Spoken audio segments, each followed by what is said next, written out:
I'll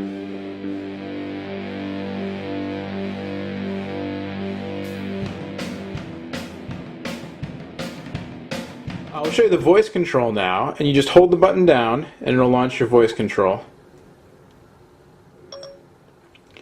Play artist David Bowie. Playing songs by David Bowie. Iggy Pop and I. And there you go. It's playing. If I go to the iPod now, it's playing David Bowie. And, you know, pretty cool. When I did the unboxing video, I kind of goofed around with the voice control. I didn't have any songs loaded up, didn't really know how it worked. Didn't work that well for me, but it actually works quite nicely. We'll do another one. Call Cactus Taqueria. Calling Cactus Taqueria. There you go. It doesn't know how to pronounce Spanish words, but it did call Cactus Taqueria. So pretty good. The voice control, very simple, works pretty well. You've got the digital compass also, which in and of itself isn't that big of a deal, but you know, paves the way for turn-by-turn navigation apps and all kinds of other stuff. You know, the big story here, I think, the speed bump. We did the speed test. You can watch that. It is noticeably a little bit quicker. You know, things open up a little bit faster. But I've been having problems, and here it is right on cue. I've been having problems with screen freezes like that. The screen responsiveness, just for some reason, has been real hit or miss with this device. I also sometimes have it just totally freeze up, where I have to hit the lock/unlock button to get it to snap back to working. Oftentimes it'll happen on the home screen where the unlock slide won't work. It worked then, but definitely having, you know, some issues with it. I tried restoring the software, that didn't help. So I might have just gotten a bum device. I've talked to a bunch of people online who have the 3GS. Some of them having issues, some aren't. Also other issues been reported, overheating, stuff like that. And then also just the 3.0 software. Again, I know people who have the 3.0 software works perfectly. I know other people who are having freezing and glitching. Again, very similar to what I'm having with this device. So, you know, hard to say if it's the device or build quality issues or the 3.0 software that's causing some of those issues. Overall, you know, again, it works like the iPhone, like the original iPhone. If you have the original 3G, you know, there's not a whole lot here that you can't do that you can do on the 3G. And the 3.0 software is really the big deal with the push notifications, the widescreen QWERTY board, that kind of stuff. A quick note about the carrier.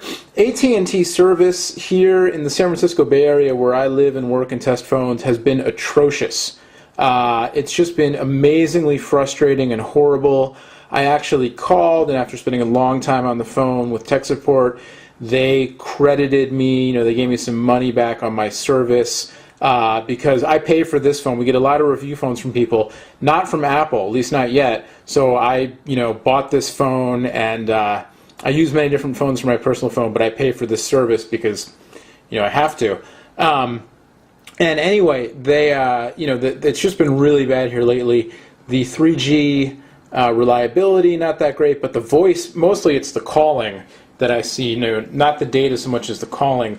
Lots of dropped calls, lots of bad call quality, just not really very good. So that's been an issue. It's not an issue everywhere in the country. You know, it depends where you live and work and use your phone. But, you know, other phones I've been testing, Sprint, Verizon in particular, but even T-Mobile, better voice quality, more reliability than AT&T here in the San Francisco Bay Area. So overall, the iPhone 3GS, I give it a reserved thumbs up in the sense that as a device on its own, it's still one of the most versatile, certainly the most media entertainment friendly smartphone on the market, one of the most user friendly smartphones on the market. After a couple of years, you know, the iPhone OS and the multi-touch screen still state of the art. But where iPhone's getting surpassed now is in the way of connectivity and messaging notifications and that kind of stuff. I did a blog post on this recently. Palm Pre, Android, much better notification systems than the iPhone. Just the way that, you know, iPhone, when something happens, you get that badge that shows up on the top of the screen and brings everything to a screeching halt till you deal with it. You know, Pre and Android in particular just deal much better, giving you just little subtle notifications that you can deal with or you can kind of ignore and come back to later.